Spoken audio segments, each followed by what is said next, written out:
દશામાની કૃપા, અહંકારથી આસ્થા સુધીની સફર। ઘણા સમય પહેલાની વાત છે। એક વિશાળ અને સમૃદ્ધ રાજ્યમાં રાજા રાજન અને રાણી માયના રહેતા હતા। તેમનું રાજ્ય ધન ધાન્યથી ભરેલું હતું, પરંતુ જેમ જેમ તેમની સંપત્તિ વધી તેમ તેમ તેમના મનમાં અહંકાર પણ વધવા લાગ્યો। તેમને લાગતું હતું કે આ બધું તેમની પોતાની મહેનતનું પરિણામ છે અને કોઈ દૈવી શક્તિની તેમને જરૂર નથી। અષાઢ મહિનાના પવિત્ર દિવસો હતા। એક દિવસ રાણી માયના મહેલની બહાર નીકળ્યા ત્યારે તેમણે જોયું કે અમી નામની એક વૃદ્ધ સ્ત્રી રસ્તાના કિનારે બેસીને માટીની મૂર્તિ બનાવી રહી હતી અને પૂજાની તૈયારી કરતી હતી। રાણીએ અહંકારમાં પૂછ્યું, તમે આ શું કરી રહ્યા છો? અમીએ નમ્રતાથી જવાબ આપ્યો, માતાજી, આ દશામાનું વ્રત છે જે આપણી દશા સુધારે છે।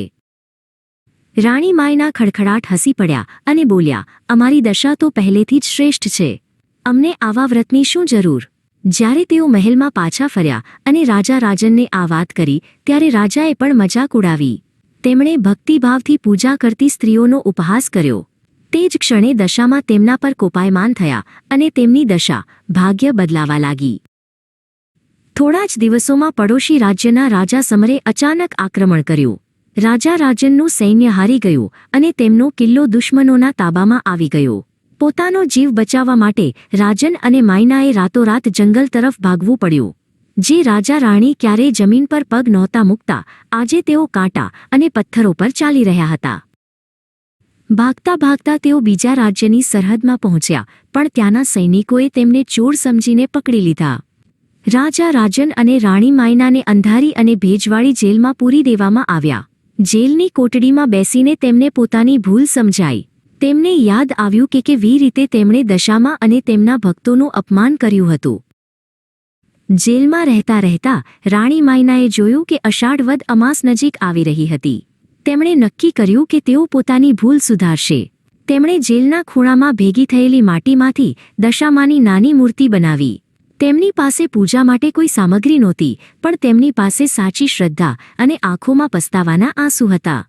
10 દિવસ સુધી રાણી માયનાએ જેલના કઠોર વાતાવરણમાં પણ દશામાનું વ્રત પૂર્ણ કર્યું।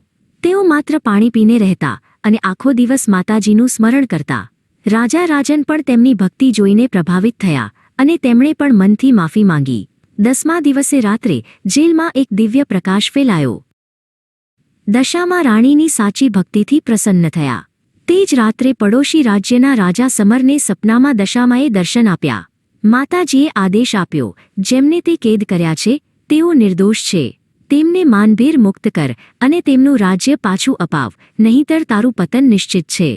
રાજા સમર ગભરાઈને જાગી ગયા। બીજા જ દિવસે સવારે રાજા સમર પોતે જેલમાં આવ્યા। તેમણે રાજા રાજન અને રાણી માયનાની માફી માંગી અને તેમને મુક્ત કર્યા।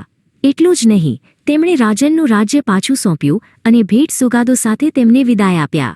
રાજન અને માયનાને સમજાયું કે નમ્રતા અને શ્રદ્ધા જ સાચી સંપત્તિ છે। રાજ્યમાં પાછા ફર્યા પછી રાજા રાજન અને રાણી માયનાએ ધામધૂમથી દશામાનું વ્રત કર્યું અને આખા નગરમાં આ વાત ફેલાવી। તેમણે ગરીબોની સેવા કરી અને ક્યારેય અહંકાર ન કર્યો।